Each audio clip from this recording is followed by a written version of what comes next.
Islamic-influenced terrorism has been in the spotlight ever since September 11th, 2001. That day, where 12 Muslim extremists took control of several different civilian aircraft planes and crashed them into the Twin Towers in New York, the Pentagon, and a failed attempt at the White House, only due to the heroic acts of the passengers aboard that flight. Ever since, extreme Muslim-influenced terrorism has been the focus of many people, institutions, and governments around the world.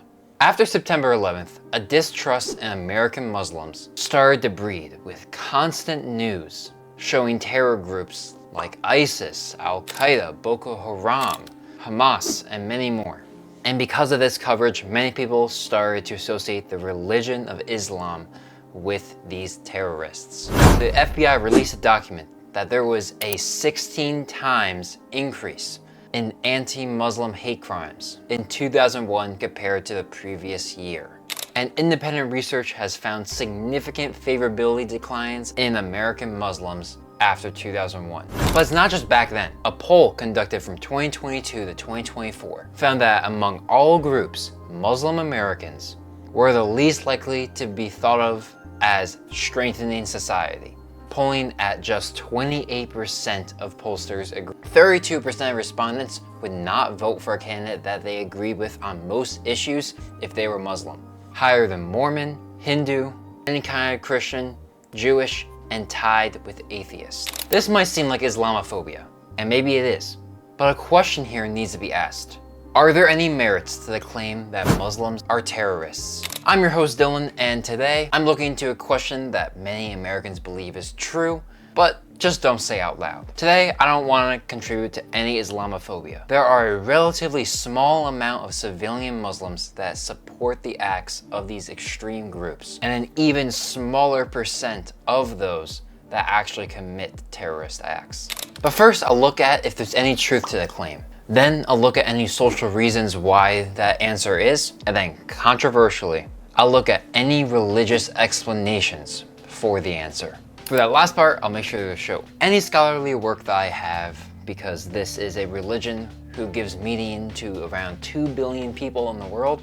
So I'll try my very best not to strawman anything. For that reason, if you think I made any mistakes in this video, let me know in the comments and I'll correct it in the pinned comment below. Anyways, I'll look into these sections by looking at the research, the statistics, and the opinion polls while keeping my biases out as much as possible in order to answer the question at hand. So is it true that Muslims are generally more likely than other groups to be terrorists? The answer is kind of, but there's some caveats, so let me explain. Europol's TESAT 2024 shows that in 2023, most EU terrorism-related incidents, 334 out of 426, were jihadist offenses. And that year, jihadist attacks caused 6 deaths and 12 injuries, more than any other ideological pinning. Like the Center for Strategic and International Studies pointed out that there's a highlight the plots and attacks linked to jihadist groups have accounted for some of the highest casualty events in recent decades. And the Global Terrorism Index reports that groups such as ISIS have been among the most lethal terrorist groups globally in recent years, particularly in the regions such as the Sahel, Afghanistan, Iraq, Syria, and parts of Africa, which you can see here in these maps on the screen. These maps here also show another thing that's important to keep in mind, is that the majority of extreme Muslim terrorist acts happen in predominantly Muslim countries. You can see huge red circles in the areas of Afghanistan and Pakistan, the extreme Muslim terrorist capitals of the world. Then the areas of what used to be ISIS, which still exists by the way, and Israel, the Sahel, which is the part of Western Africa that you can see there, which is a highly Muslim area, which is the meeting ground between majority Christian and majority Muslim areas. And you've also got Somalia, a Muslim majority country. Something to note is that many parties in the right wing, especially in Europe, like to blame all the recent increases in terrorism in Europe on Muslim immigration. But as you can see here, the attacks in European countries by Muslim extremists are quite low, and actually, and we'll get more into this later, could be the cause of white Europeans instead that are causing the increase in terrorism. But let's go focus on the USA. Out of 2,400 terrorist attacks on US soil from 1970 to 2012, only 60, or about 2.5%, were carried out by individuals that identified as Muslim. During this time, the average Muslim population of the United States was around 0.5% of the total population, which means that Muslims were overrepresented by 5 times the amount for terrorist attacks, for what they should have been if everyone committed terrorism at the equal amounts, with the majority of these attacks also coming in the decade after 2001. So while these numbers don't look great, and they're all true, there's a few caveats that need to be kept in mind. In basically any terrorism data set, they count non-state political terrorism, and they do not equate a religion with terrorism. Terrorism obviously has many ideologies. You could be a Christian, but that doesn't mean that you committed violence for your religion. It could be instead for ethno-nationalism. Multiple US terrorism data spaces have found that since 9/11, a large share of the domestic terrorism incidents from people who identify as Muslim can be traced more to their extremist government ideas versus jihadist Islamic religious reasons. And in total, extreme government ideas have become a bigger part of domestic terrorism, like the increasing amount of attacks against specific groups due to the Great Replacement theory. And of course, 97.5% of all terrorism in the US were caused by people who were not Muslims. And then the biggest thing to keep in mind by far is when you look at the opinion of jihadist terrorism in Muslim countries, there's only a couple that really do believe that jihadist terrorism is a good thing. But even in those, the majority of Muslim residents do not agree with extreme terrorism. For example, Pew Research did a study into Muslim population's opinion on suicide bombing. In most countries, around 80 to 90% of the people said that they heavily disagree with suicide bombing, with only 2 countries standing out in the data set, those being Afghanistan and the Palestinian territories, for which 40% of the population thought that suicide bombing was sometimes or often justified. So while there is evidence that Muslims may make up a disproportionate amount of terrorism globally, you gotta keep these things in mind. The vast majority of Muslims do not support it. The vast majority of terrorist attacks by Muslim extremists are done within Muslim countries. And we can never be fully sure whether or not it was the religion that caused the terrorism attack. And in many situations, we can't even be sure if it was an extreme religious point of view that caused the terrorism attack versus other extreme ideas. With all that being said, there still needs to be a dive into why Muslims are overrepresented in terrorism. So first, let's talk about the obvious things. The big one, income and wealth. If you look at these 2 maps side by side on the screen right now, you'll see that they match up pretty well, except for Latin America. But Latin America is the exception to most things globally. But you can see how a large amount of the poorest areas in the world also happen to be Muslim areas. This is important to note, not because this means that Muslims are just not good at making money, poor, not smart, or anything like that, but because low income is tied with an increased rate of violent crime. States like Mali, Burkina Faso, Niger, and other areas inside the Sahel region of Africa are plagued by coups and weak government and rampant violence. Constant warring and struggle means that the most extreme people who can get fighters and soldiers and young men to fight in the highest amounts possible are going to flourish. And harnessing what is the most important thing to most people in their lives, their religion, is sadly a great way to create an ideology for someone to die for. And since most of this violence is from non-state actors, even though there's a weak state in the first place, it's counted as terrorism. And a lot of this instability is caused by foreign intervention, because over the last 50 years of a non-exhaustive list, you've got Afghanistan in 1979, Serbia in 1992, Afghanistan again in 2001, Iraq in 2003, Somalia in 2007, Yemen in 2010, Syria in 2015, oh, and Israel and Palestine for the last 50 years, at minimum.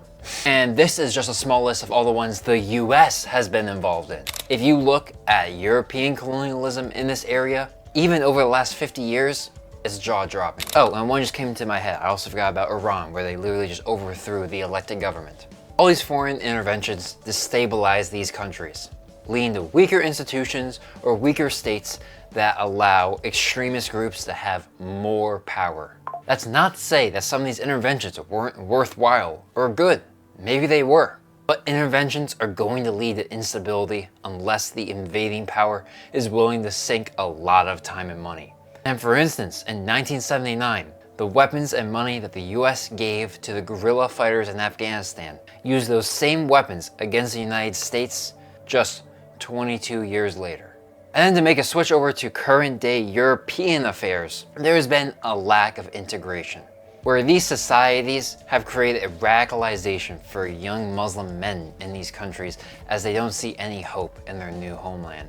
This is because a lot of European states don't have a long history of immigration and assimilating immigrants and require a strict, huge amount of change and not a lot of diversity within the culture. There's nowhere worse in Europe than France for this, which does not have a long history of integrating immigrants. Instead, like the settler states of Canada, Australia, the United States, and has a long history instead of oppressing emerging populations that may be in France due to centuries of colonialism. So while extremist violence is real, it often grows from political instability, weak states, and foreign intervention, conditions that the Middle East has been struggling with for years on end, and that foreign powers haven't let them recover from. One thing you could never underestimate is the impact of the media on your perception. The biggest example of this is during the 70s and 80s when the media focused on a few high-profile kidnapping cases in America, making Americans feel like their country wasn't safe for their kids to walk around in, while in actuality, the crime rate was at near historic lows. You can also see this perception effect with terrorism and Muslims. Peer-reviewed work has found that Muslim terrorist attacks get roughly 3 to 4 times the amount of coverage as other types of terrorism attacks, which can inflate the public belief that Muslims are the ones that do terrorism, and anyone else that does terrorism is just a random coincidence that's not going to happen again. And then in the US and UK, research has shown that the terrorist attacks that involved Muslims had much more emotionally charged language compared to other types of political terrorism. Many figures on the right wing, like Charlie Kirk, rest in peace, one of the most influential people on the MAGA right, add to the perception when he said things like this. Reports are saying the Capitol attacker was a black member of the Nation of Islam. That's the second major attack recently by a Muslim. Will the media cover this? This is not promising. The West should not have to absorb yet another Muslim influx. What happens in Brussels will soon happen in Brooklyn. The West shouldn't take a single person from Gaza. Israel and Arab neighbors need to figure it out. There are about 50 Muslim majority nations that should take them before the West does. 24 years ago, a group of Muslims killed 2,753 people on 9/11. Now a Muslim socialist is on pace to run for New York City. And the wording around terrorism attacks are important too. Whenever there's a Muslim violent act, it's labeled as terrorism, perhaps rightfully so. But when a left-wing or right-wing political group commits a violent act, it's called a violent act. Rightfully so, maybe, but it's an incongruity with the language between the two groups. In terms like jihad, or God is great, known as Allahu Akbar, are frequently misused in media to equate Islam with violence, while they have broader religious teachings. But it's not all the media's fault. The Muslim Council of Britain was found, quote, acting in bad faith by suppressing journalism that was reporting about terrorism and the true risks of terrorism in Europe and Britain. Eroding trust in journalists and lobbyist institutions is going to lead to an eroding trust in the general population of these countries. So the media doesn't just report terrorism. It shapes how we perceive it. By focusing heavily on Muslims and underreporting others, it reinforces the stereotype that terrorism is a uniquely Islamic problem. While in actuality, there's a great argument that's more about radical political beliefs formed through bad living conditions. This section is where I'm sure I'm going to get the most feedback. Remember, if you hear me say something that you think is wrong, let me know in the comments, and if so, I'll make sure to correct it in the pinned comment below. So first we need to look at the concept of jihad and what exactly it's used for in a Muslim context. Jihad is an Arabic word that means to exert. That means exerting, striving, or struggling, especially if there's a praiseworthy aim. In an Islamic context, it encompasses virtually any effort to make your personal and social life more conform with God's guidance. This could be a struggle against evil within oneself, efforts to build a good Muslim community, or struggle to defend Islam. The last part is where the issues relating to terrorism may flare up. First, let's look at jihadist war. Classical interpretations of jihadist war was that these wars were allowed in a defensive war against external aggression, which even many pacifists would agree is a proper use of war. But there were other arguments for a jihadist war to be used as an offensive or preemptive attack against an enemy of the Islamic State. Now that sounds significantly more concerning when talking about terrorism. According to the majority of Islamic jurists, the justifications for war are restricted to aggression against Muslims and persecution of Muslims because of their religious belief. Unbelief in of itself is not justification for war, but the persecution of believers may be a justification of war. Only combatants are to be fought though. Women, children, clergy, the aged, the insane, farmers, serfs, because that used to be a thing hundreds of years ago when these rules are being talked out, are not to be killed in war. Most early followers though, during the first couple of hundred years of Islam, did believe in an offensive jihadist war, however. Many separated the world in the Dar al-Islam, or the realm of Islam, and Dar al-Harb, or the land of war, to demonstrate a constant state of war against unbelievers unless a treaty was in place. There were rules like no forced conversions and extra tax that unbelievers had to pay, and many believed that jihad was a political decision, which could be supported by a religious establishment. Of course, this is important to note in Islamic history, is that especially during the beginning of Islam, political and spiritual leaders were one and the same. For instance, Muhammad himself. This part of Muslim history can't be ignored because the founder of Islam himself conquered a huge amount of land, and his descended spiritual leaders conquered even more.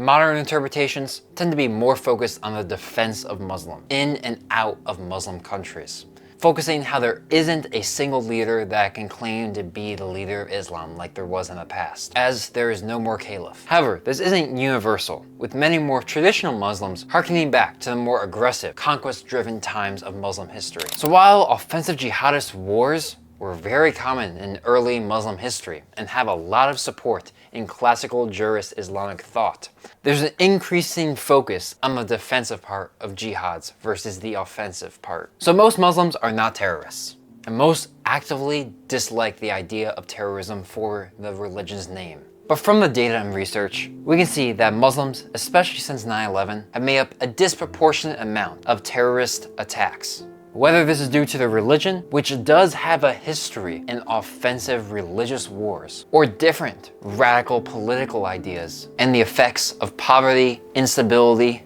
and isolation is unknown. Islam has a history of more closed freedom on women in society, with many classical Muslim thinkers believing it is against God's wishes to have a woman lead a country.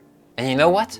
Maybe they're not totally wrong. I have a whole video literally looking to the question, are women worse leaders than men? You can check that video out right here.